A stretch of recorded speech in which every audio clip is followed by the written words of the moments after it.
And it was very much pick up the phone, smile and dial, let's see how we get on.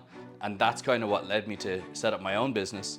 Was I realized there's not enough people who are confident ringing, cold calling, making that opportunity, and there's loads of people who are paid decently well just to be an account manager.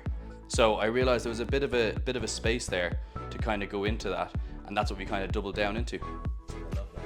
And something that you really highlighted there, the importance of, I think in this day and age with the digital age, marketing and all that kind of stuff, people I think sometimes think that emails and social media ads are the main way of making business, but you've just highlighted something that I still really believe in, is the power of people, the power of connection, and the power of actually picking up that phone, making that meeting, making that connection. And I think you are a prime example, because you work, and I'd love you to share the kind of clients you have, you work with so many different types of industries, of clients, of companies, and it just showcases that there are companies out there that say, oh, you must be in tech sales beforehand, or financial sales, or healthcare sales, otherwise you can't possibly work with us. But actually, you're living proof that when you are charismatic, full of energy, great mindset, and great with people, it doesn't matter what product or service is, you can learn that pretty straightforwardly and very easily because you've got that. Today on Inspirational People, Inspirational Stories, I'm honoured to have Aidan O'Driscoll. I met Aidan a couple of weeks ago, and he's a top 30, under 30 in Ireland, running an agency called Align, which is doing business development consultancy. And I was just enthused by his energy, his passion, and his purpose. And I thought he could add a lot of value to the audience. Aidan, welcome to the show. Thank you very much. Happy to be here. So, I mean, it was an absolute pleasure meeting you the other week, and you told me a lot about your business, and I think there's a lot you can add value in terms of both companies, in terms of what you do, but also younger entrepreneurs that want to learn from your mindset and everything like that. I'd love you just to share with the audience a little bit about how you started off, what enticed you to get into entrepreneurship and sales, and what have been the key kind of elements of success for you in your business. Yeah, no, amazing. I honestly, I think there's a lot of young entrepreneurs out there who did what I did. They had a sweet shop. They went to the Euro shop, they bought 20 quid worth of sweets, and they sold it on their own road for 40 or 60. And that was the first thing I did. So when I was 8 years old, I had a sweet shop, and I made so much money from that. I did it again and again and again. And that summer I made 600 euro, and I used that to buy sweets the rest of the summer. When I was 12, I started a paper route. And from that, I learned a few things. One was networking based on what paper people were reading. I could judge what their kind of political sphere was and whether they were reading The Sun or the Sunday Times, you know. There's a bit of a difference in those sorts of clientele. And then the value of getting paid up front. Some people wanted a 12-year-old to offer credit terms, which I think is insane. So I had to be confident in terms of, no, you pay me. And it was also a pay per paper, not pay per delivery. Because some people, the well-educated, would get 4 papers and they'd still want it for the one cost. So it was negotiation, there was confidence, all that sort of thing. And now actually I've started working with some of those people now to this day, which is really cool. And so that was the kind of entrepreneurial start. And then I started working in a cafe when I was 15. And I think it's really important for anyone, let's say in sales or anything else, to work in a coffee shop, to make coffee, because you have to have conversations and chats with all different people. You have to put up with all sorts of things. And I think it's a really good kind of base level of understanding of how to create conversation, how to deal with issues, and just have a general good chat with people. But yeah, from there, I was working and 2 people left. I asked, could I be the barista? Because at the time I was just kind of serving tables and stuff. And then after time, I was the longest staff member, and at that point I was only 17. And one of the weekends the owners were away and asked me could I run things. I did so, in my opinion, better than they do. So I actually said to them, I was like, hey, I really enjoyed that. I think I can do this. Can I just manage the weekends? And they gave me a go. They gave me a raise, a whole €1 per hour, big back then. And I started scheduling who was coming in. I started kind of organizing everything, and they didn't come in then for a full year on the weekends, until I had it in my notice because I had another job offer, and they told me, no, we've sold the cafe with you as part of the going concern. Now I didn't know I could be sold, so what will you do to stay? And I said, well, I've already made up my mind, and I went to the new company, which was sales. So I got started actually selling, which was a whirlwind in terms of the pluses, the minuses, the high energy, the low energy. Because in sales, as everyone knows, you can have a really, really good week, and you can have a really, really bad day, and it depends if you let that kind of get in and stuff. So within, I think, the first 6 months, I started making pretty decent sized sales, even though the operations manager wasn't happy that I was speaking to customers because he didn't think I was experienced enough. But the owner had confidence in me, so he kind of let me run with it. And then within the first year, I brought in the biggest sale the company ever had. And then I continued to do that every 6 months. And similar to the cafe, I said, I'm really good at this. I should be promoted. And the owner was like, yeah, cool. It just kept giving me enough runway, enough runway, enough runway. And I was really lucky that he trusted me. But I was setting up their office in London. I was traveling to Dubai. I was doing all these different things. And I really learned from him what sales was and from other people. So I was getting this kind of whirlwind tour in terms of how different people do things. So that's kind of how I got started in sales. And it was very much pick up the phone, smile and dial, let's see how we get on. And that's kind of what led me to set up my own business. Was I realized there's not enough people who are confident ringing, cold calling, making that opportunity, and there's loads of people who are paid decently well just to be an account manager. So I realized there was a bit of a space there to kind of go into that, and that's what we kind of doubled down into. I love that. And something that you really highlighted there, the importance of, I think in this day and age with the digital age of marketing and all that kind of stuff, people I think sometimes think that emails and, social media ads are the main way of making business. But you've just highlighted something that I still really believe in is the power of people, the power of connection, and the power of actually picking up that phone, making that meeting, making that connection. And I think you are a prime example because you work, and I'd love you to share the kind of clients that you have. You work with so many different types of industries, of clients, of companies, and it just showcases that there are companies out there that say, oh, you must be in tech sales beforehand, or financial sales, or healthcare sales, otherwise you can't possibly work with us. But actually, you're living proof that when you are charismatic, full of energy, great mindset, and great with people, it doesn't matter what product or service is. You can learn that pretty straightforwardly and very easily because you've got that. You've got the ground to build, and the last bit of that, technical side is just the roof of the house. You've got all the foundation. Tell us a little bit about, what do you think have been the key to your sales, and also tell us the kind of, so people can understand just how successful you've been in the short period of time.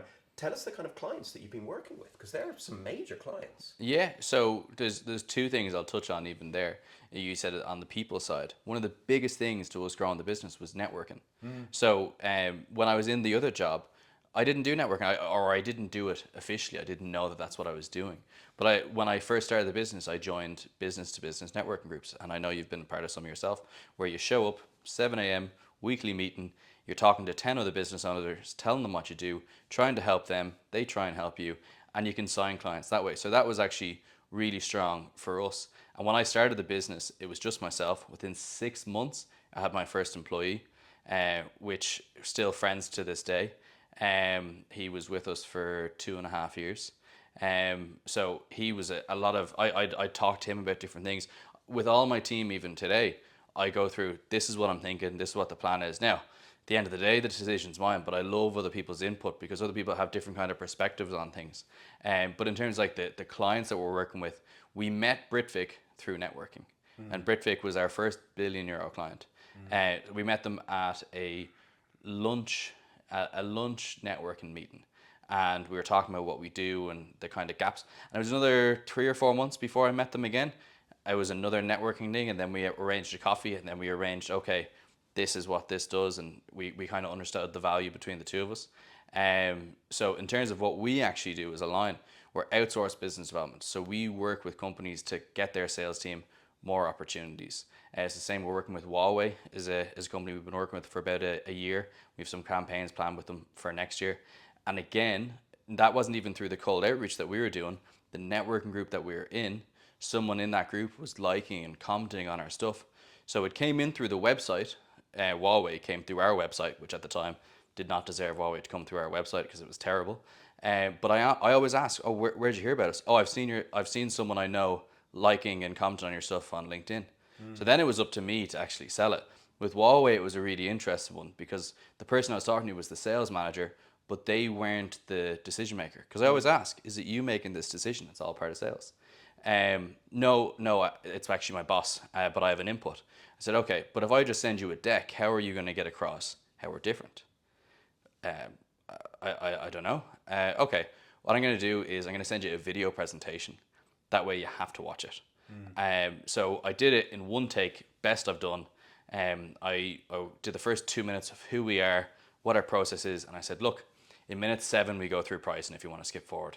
And somehow, miraculously, on minute 7, I was like, oh my God, I'm talking about pricing. This is, I did it. Because that was, in my head, it was only going to be a warm up, but it turned out to be all I needed.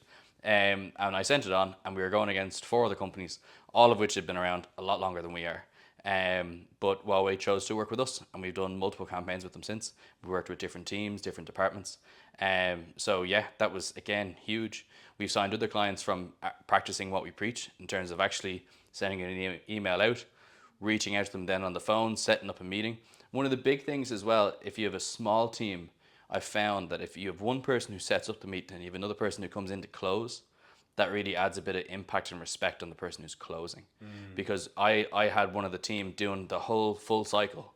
So they were doing the business development, they were trying to do the closing, and they were just missing it every time. And it was a really good opportunity. So I said, look, set up 3 of those meetings for me and you come along.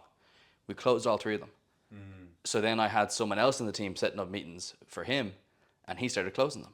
Wow. And it was that simple little trick of you're adding that little bit of respect, that kind of differentiator. Because if you're doing the cold outreach, you're doing everything, they're like, oh, is this a small operation?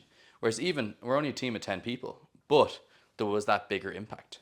I agree with you, actually, because I find I have a bunch of commission-only sales guys, and I know, because it's my product, and I know I'm a good salesperson, that I could probably sell better to the initial stage, but it gives more gravitas, I think, as well, if you have a sales team who's doing that for you, and like you say, you come in at the right point as the specialist as such to close the deal, which I love that as well. And I get why the success is there, because the charisma is there and the energy is there. What would you say is apart from charisma, energy, and people skills, is there anything else that differentiates both you in terms of a USP and also your company in terms of a line as well? Yeah, I think they're one intertwined, really. But I think what sets us apart, which when we started, we were doing what everyone else does. We were ringing the gatekeepers. We were ringing 5-6 times, convincing them to put us through to, let's say, yourself. Building the conversation, remembering what they said to us last time, just trying to get through to Doug. And then you eventually get through to Doug and he says, what? No. And hangs up on you. So now that's, I don't know, an hour, 2 hours worth of work gone. So we invested early in data. That data being the mobile numbers and the emails of our prospects. So we were cutting through all of that mess. So the data and the psychology. So before you ring someone, to be successful in that job type, what are they going to be like? So a marketing person, they're going to be expressive, they're going to care about the story, all of that kind of matters. If you ask them how the day is or the weather's great, they like that. You're building a bit of rapport.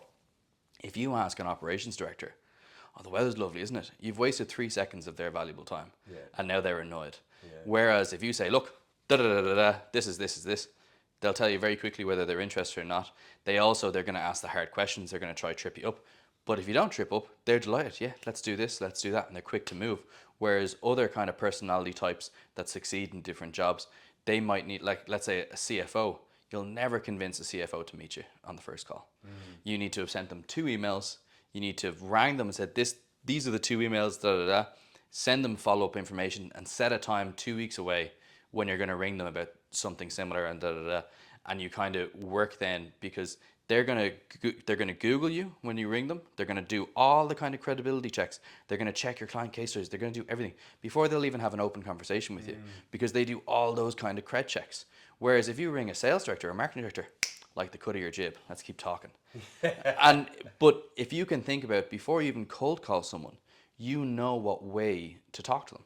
Because if they were going to be successful in their role, they'd need to be a certain way in general. So 95% of the time, that's correct. Now, occasionally you'll get an operations director, it's lovely weather. You're surprised. It's actually it's one of your nice calls of the day. But if you can, before you ring people, know, okay, this is how they'd like to be addressed. Now, some of them, I was even talking to the team about this. Some people believe in like permission-based openers. Look, this is a cold call. Are you happy to continue? Personally, I'd never do it. I hate that because you're like, oh, sales. But some people, they feel more comfortable doing it, and two, it kind of gives them that element to say no, because if they already said no, they're probably going to cut you off when you're doing your pitch. So yeah, the kind of psychology, people. So the people that we have in the team, really strong. Everyone has their kind of own unique aspect to doing things. We're not like a cookie cutter approach or a call center that just does this and you follow this script. No, everyone has their own kind of individual personality, but everyone's an extrovert. Everyone's able to chat to anyone, have a bit of crack. That's always really important. And delivery. The way I look at it for delivery is we're working with businesses. I'm a business.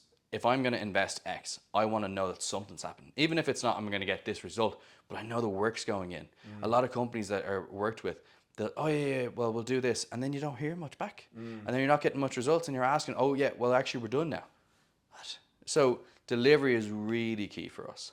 Yeah. And in terms of your guys, so you got 9 people and yourself working together, obviously very successful.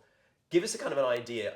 You mentioned networking. Yeah. You mentioned obviously sending an email. You mentioned then obviously following up, Yeah. getting the meeting. And what I loved about what you said as well is that it sometimes takes time. With the BrickFit guys, you said I think it was like the first time you didn't see them, and then 3 months later, Yeah. and then you got the meeting and so. And I think people give up and lack that persistence and don't realize that these things do take time.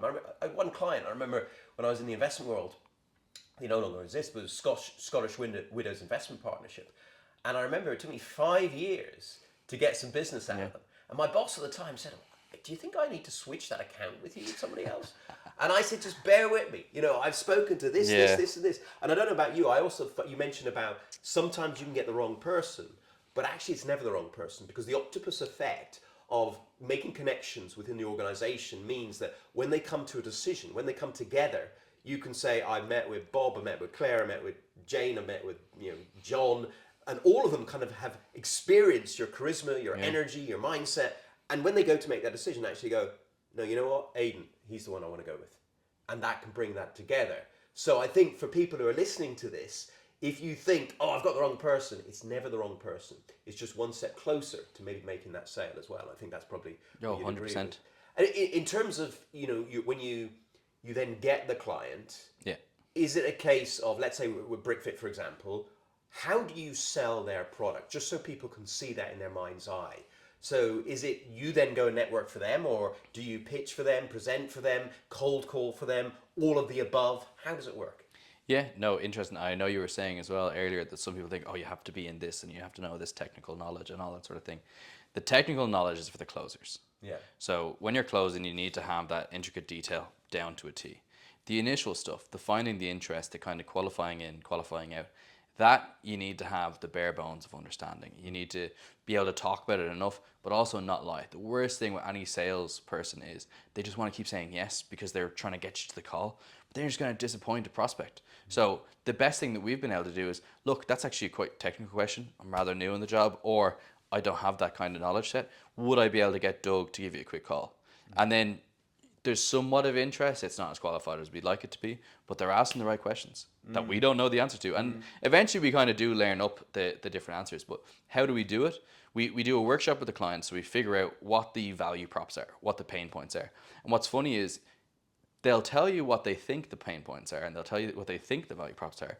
And then we're talking to people and like, what? No. And they give you the other reasons, and you go back to like, oh yeah, that's true. So it's always that continual learning aspect to it as well. So in terms of what our process is, we'll do the workshop, we'll figure out who we should be talking to or who we think we should be talking to. Again, that can change.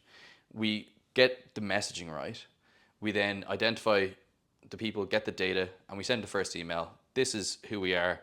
We're going to touch base with you, and this is the process. So then when we call them, it's not cold because we've actually already emailed them. We're showing that we've actually done a bit of research on them.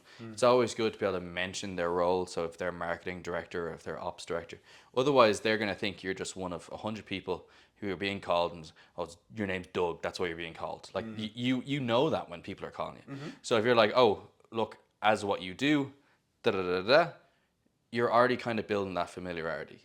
So, and then you're able to ask questions as well. The worst thing that salespeople do is they keep talking and they don't ask questions. So with my team, I'll record some of my calls and I'll sit down with them and I'll look at, all right, do you see how long I spoke for and how long they spoke for? Do you see what questions I asked? If you ask yes, no questions, you're going to get a yes, no answer. If you ask how, when, you ask for the story, that's all really important. So our own process is email out first, follow-up call. If you miss them, send them an email and say, hey, that was actually me calling. You're showing that you're a real person. Yeah. And that's so important in today's market, especially with the new AI calls and everything else. And like, we're a team, 10 people, all with their own personality. And I work with different clients knowing in my head who in my team is going to work on that. Who would be a good fit for that? Whether they're a certain eccentric with this or whether they have a passion for this. One of the teams said to me earlier, oh, I'm glad I'm not working on that one. I don't think I could get behind that one. And I really try and match the right client with the right person because sales is passion. Yeah. If you can feel the passion, it's a whole lot easier. So true, isn't it? And I spoke to one of your other colleagues, James, and he was superb as well on the phone. Again, loads of charisma, loads of positive energy, and so helpful as well, which just kind of emphasizes what the kind of team that you're attracting, which is brilliant. I think, and you mentioned actually, it's so funny about you mentioning that people forget to ask questions and they speak too much. Remember, we've got 2 ears and 1 mouth and use them in that right proportion, which we don't often do. I remember I had a client when I was working in the investment world, working for one of the biggest American banks in the world, and he was a CIO, like Chief Investment Officer. He didn't suffer fools gladly, didn't really like salespeople, and my boss had worked with him previously at the previous company and said, you'll never get a meeting with him. Eventually, after God knows how many emails, added value, calls, whatever else I could Credibility checks. Yeah, eventually I got a half-hour coffee with him. And exactly like you said, I went in there and we'll call him Bob, it's not his name, but I said, Bob, tell me a bit about what you do. And he told me all about what he does. And he was boggling me with this information stuff that was probably a little bit above my pay grade. And I said, oh, that's really interesting. And how do you do that in terms of your investment portfolios? And I just kept asking questions. And I reckon I spoke for 5 minutes and he extended it to an hour just asking questions. And I remember he actually rang my boss and told my boss I was the most intelligent salesperson he ever met, and I hardly said anything. And that just shows your point of ask questions, listen, understand, and then provide a service that adds value to what they're actually doing as well, which is great. And you've obviously you've grown the business phenomenally well, and I know you were telling me a few of the numbers which are phenomenal in terms of doubling and tripling every year, and it'll probably continue more and more so as well. In terms of that going forward, you've gone from being a super sales guy to now managing a group of people. And sometimes going from the salesperson to the manager can be difficult in terms of that. How do you find that? How do you find the transition? And I know you a little bit now, and how can you still be that fun guy, but also create gravitas as a leader as well within your team? Yeah, that part's tough, and we've kind of come across different learnings through that. So as a salesperson, yeah, really enjoy it. As a sales manager, not bad. Not great. As a people manager, amazing in terms of leading, because I'm a big believer in leading from the front. But in terms of how I've kind of managed the team, I now have people in the team. I have a management structure because at one point everyone was kind of reporting into me. I wasn't able to do any of the actual sales stuff, and I'm not the best manager. And I was I was honest with myself. I'm good at this, and I was identifying. We kind of do the personality types and what suits people. Yeah, and really drilling down into what the different skill sets are of the different people in the team, because even like marketing, social media, I don't like it. It doesn't suit me. Whereas one of the girls in the team, she loves it. She gets behind it. People management, Ivor in my team, he's really good at that. He knows what everyone's doing. He kind of has everything working together. He's training up Noah to help him with that and do the same. So I'm now back on the sales tools, and not just for ourselves, but I'm getting to work with the different clients with my team. This is how I do it. And one of I think the bigger things that I've kind of mixed up that not a lot of companies would do, when I have someone new coming in, they're with a different person every day. Because every different person has a different approach to it. We're not a cookie cutter approach. It's a personality type thing as well. So even Paul, who's quite new with us, he was like, oh, well, I know Keith does it this way. And I know Noah does it this way. And then I did it. And he goes, oh, yeah, and then this. And we'll go through recordings of calls and he gets to understand. I'm like, well, what do you think works for you? And kind of figuring that out. So, yeah, I think recognizing strengths and weaknesses, and my weakness being administration and operational jargon. There's loads of people, I think we double booked a few holidays because people were asking me. I was like, yeah, sure. Yeah, not writing it down anywhere. And then Ivor saying, hey, where's those? Oh, they said it. You said it was okay. Yeah. So now everything goes through Ivor and Noah, because it's again not my strong suit. But I think the big thing in terms of the sales leadership side is don't ask someone to do something you're not willing to do yourself. And there's so many sales managers. Oh, I have this issue. I have this issue. Make more calls. That doesn't help. Okay, walk a mile in their shoes. If they're saying, let's say, the data's bad, which isn't usually a complaint we have, which is okay. Okay, I'll make the calls myself. Okay, 2 of those 20 numbers wasn't right. That's not a complaint. But the messaging isn't being picked up well. Make the calls. It's not. Yeah, okay. Changing it up a bit. Oh, that's starting to land a bit better. And kind of work around things. Do it with the people rather than do it that way, do it that way. Show them. Show them how you do it. And even I'll do things wrong. Yeah. But it's showing as well that we're all human. And I have said this, and it's a bit cocky. If I can't do it for the client, nobody can.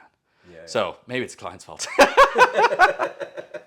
And your time, obviously, you mentioned about holidays and stuff is key for any business person, an entrepreneur. In terms of managing that time, how much time would you say you spend in prospecting and lead generation, as in bringing in new clients to help? And how much time do you say actually helping the existing clients to sell their products as well? Yeah. So I think for a line, a lot of the work we're doing is just for clients. We'll do a little bit of stuff for ourselves, but very much, and this is the same across all businesses. If you deliver for the client, they will bring you new business. Business owners know business owners. Marketing directors know marketing directors. If you do a good job, you get a referral, and a referral is so much easier to close than cold outreach. So there's loads of different buckets to focus on. But if you can focus on delivery, other things will come in. It's only in the last kind of few months we've started doing cold outreach for ourselves. And we're signing clients from it, which is great. But the best clients are, oh, John's just introduced us here and this is what we do. They already understand the value because they've heard from John. And they might have heard a different value prop from John because it's actually what he's experienced rather than what we thought we were offering. Because there's always a kind of a gap there in what we might think the value is versus what someone else is. So a lot of the focus is delivery for clients. And I think, especially as you're growing a smaller business, and this is for like the entrepreneurs who are kind of just getting going, they might not even have a team yet. Yeah, deliver for clients and always have it going in the background though. You need to, whether it's you set aside your Tuesday and that's your outreach day and you just need to do it because there will always be excuses. There will always be an element of procrastination that, oh, I need to do this first. Like for me, it's, oh, I need to send those invoices or I need to do this. No, that's the day, pick that day and stick to it. Otherwise, you'll let excuses get in the way. And that's, unfortunately, we're all going to take advantage of the excuses at different points. So as let's say a solo operator, pick 1 or 2 days, and the rest of the days, yeah, do delivery, but also ask clients, is there someone else who'd be a good fit for this? There's loads of approaches to sales. What we do is one of them, but we also kind of add that kind of knowledge piece and say to clients, okay, what are you getting from your existing clients, or do they know that you do X, Y, Z? Whether it's one service offering that you're only offering, okay, you've already converted them to work with you. What about all the other things that you're doing? Yeah. And people forget that. Yeah, 100%. And I think it's amazing. I think it was Richard Branson, Bill Gates, and Warren Buffett all said the most successful people that they've ever worked with are the best communicators and the best presenters. Because you can be the most intelligent person in the room with the best idea, the best product, the best service, but if people don't know about it, you're going to be the greatest secret in the world. And obviously that's where bringing someone like you in or myself in or whatever, to be able to help people is phenomenal. And I know in terms of, one of the things you do, because you showed me a really good presentation about your own self and what you do and how you do it, I'm sure pitching and presenting to clients is key. What are the key aspects that you think are important in terms of a good presentation and good format and crafting a presentation that's going to really help people to win business? Yeah, no, I think before you do a presentation, you need to do your homework. And whether that's that you you looked at their website and you did all this. If you can meet someone first, and let's say that's your internal champion, so they know what value you bring, or you've pitched them initially, and now they want you to go to a presentation for the management team or whatever it is. Spitball off them, ask them more questions, get to understand more of what the solution could be for them. Because if you're just saying, oh, this is what we do, this is what we do, this is what we do, it's great to be a record on repeat, but someone else can do that. To have that kind of critical sales element, to really understand what value points you're going to drive for that different client is really good. And it's within a presentation, asking questions and allowing silence. Silence is such a useful tool. Some people feel uncomfortable. They feel the need to fill the void. Whereas if you say something and wait for someone to fill the air, and they might give you something that you didn't know already, and they want to kind of get things going, because no one wants to sit there all looking at each other. They're waiting for someone to throw something in, and usually that's what you needed to know as well. And being able to kind of move on the fly. If you just have a set regimen and you don't listen, again, the 2 ears, 1 mouth, the more you can ask, the more you can reflect it and be more personal towards them. So if you're going into a pitch or whatever, I know I've signed one client who I went in and I was introduced from one of the employees to meet the sales director, and he said, all right, do you need a USB? It's like, a USB for what? For your pitch. Oh, I don't have a pitch. I thought this was a coffee. I was, no, pitch to me. Clicked at me. And I said, no. How would I know to pitch to you? How do I know what you do? How do I know I want to work with you? And he was like, what? You're in here to pitch to me. I was like, if you look at the invite, it actually says coffee. But tell me about it. And I started asking him questions. And he was answering, and I was finding out information. And then he goes, wait. No, you're not meant to be asking me questions. I'm meant to interview you. And he kept trying to flip the script. And I was like, no, I'm trying to understand, are we a good fit? I'm trying to understand what I can talk about within a line, let's say, that would be of value to you. Because there's no point in me telling you about X, Y, Z if it's not applicable. Yeah. Because we do loads of things, but that might not be applicable. So I need to know what your pain is. Yeah. We signed them.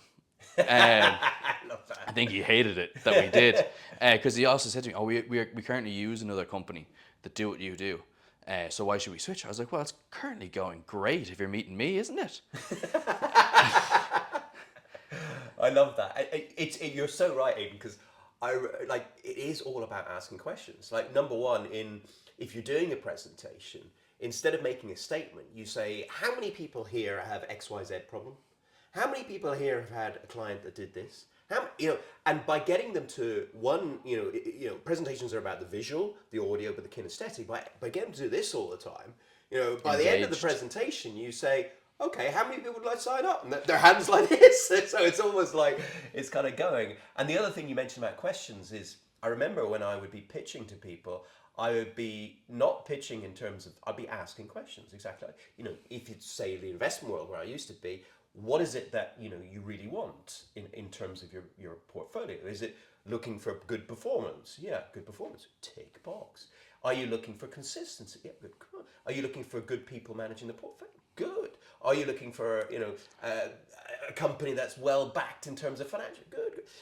So wow, look at all these ticks. Suddenly, you've got a sale without even having to sell. And I think that's where your questioning idea is brilliant. Yeah, we actually learned something like that from a client, believe it or not. So they're an established business. They're around, I think, about 15 years, really big in their space, and they're selling into a very technical type.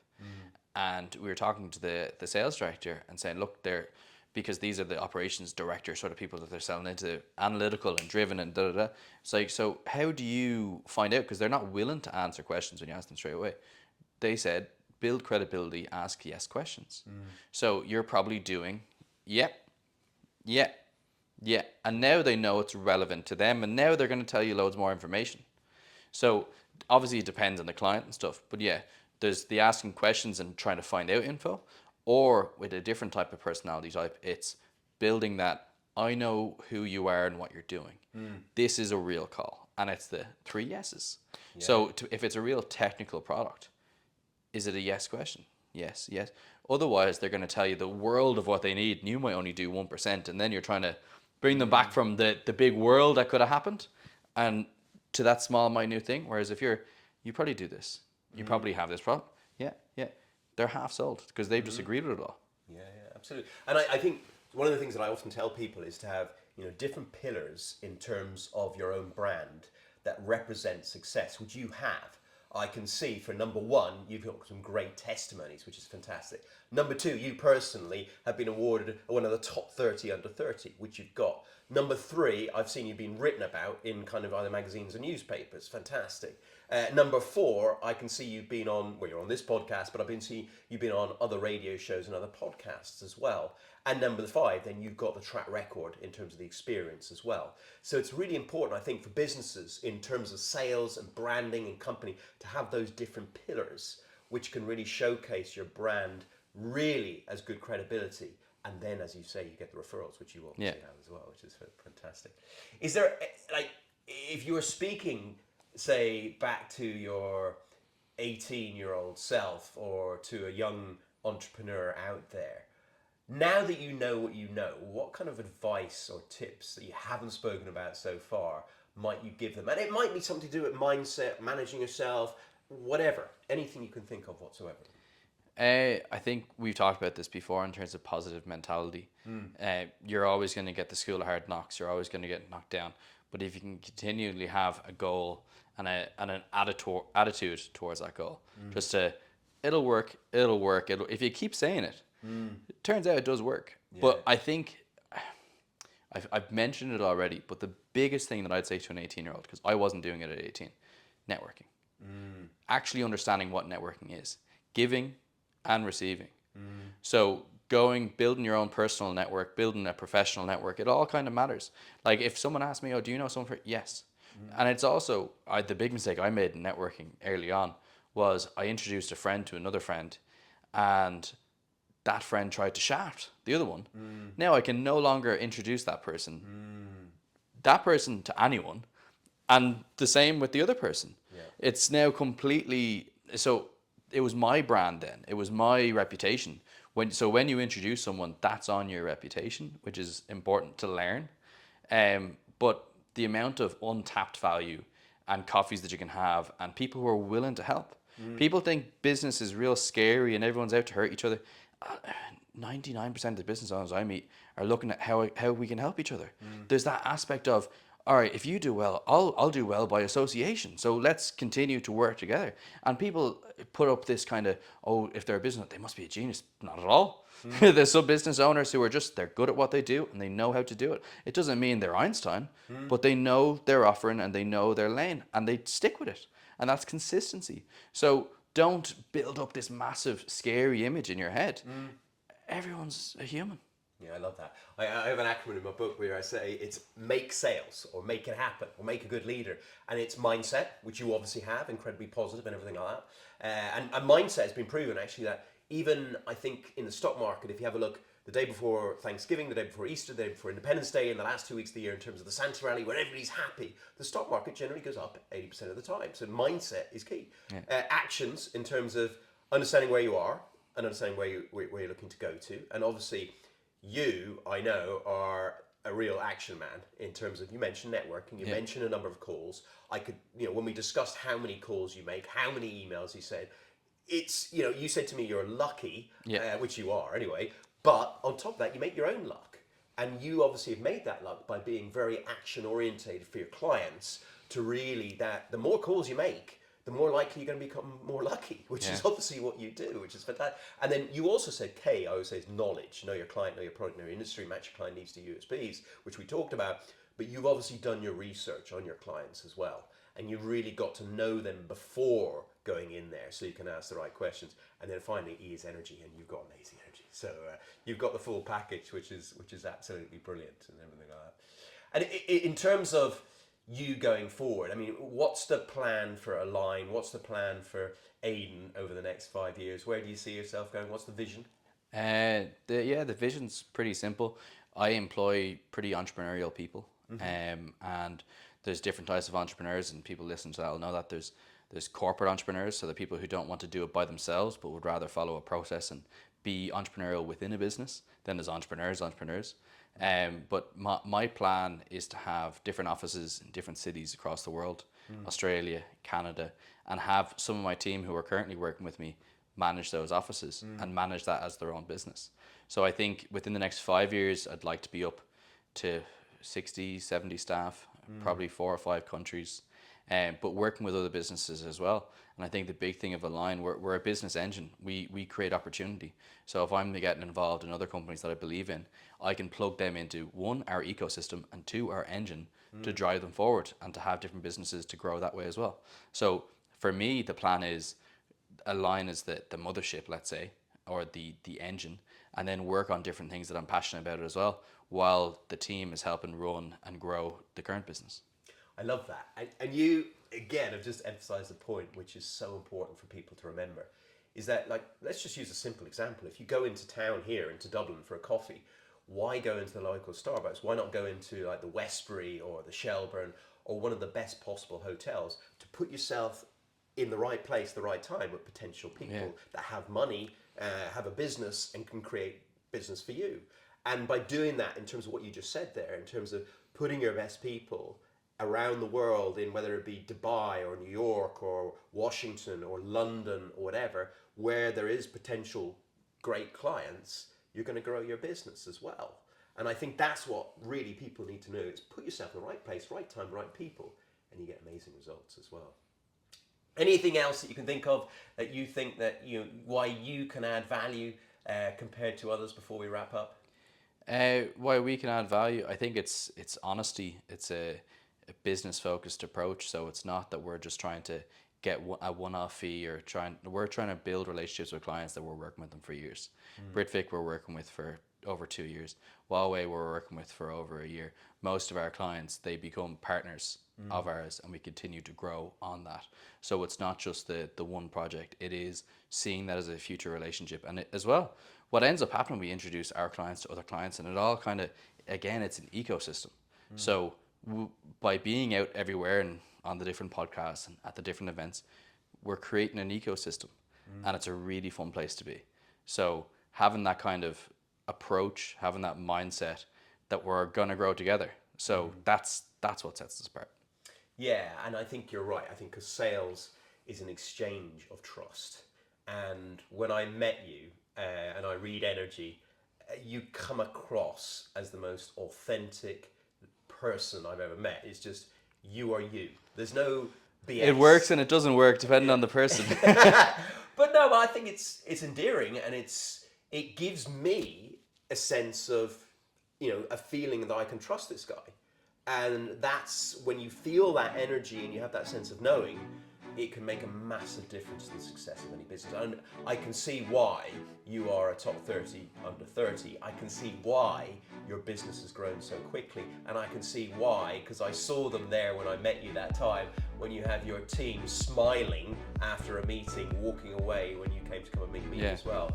And so I've seen the proof of the pudding. I've seen you in action. I've met you in action, and I know you can create action for other people in terms of their businesses as well. So I have to say, it's been an absolute pleasure having you on this show, and I know there's going to be a massive success. So Really appreciate it, Doug. An absolute pleasure. Absolute pleasure. Ladies and gentlemen, you've been listening to Aidan O'Driscoll on Inspirational People, Inspirational Stories. I'll be back next week with another inspirational guest. In the meantime, if you need to get in touch, please contact me at doug@dougdgordon.com. From all of us here on the team of the show, I wish you a truly inspirational week. Seeing you next time. Bye for now.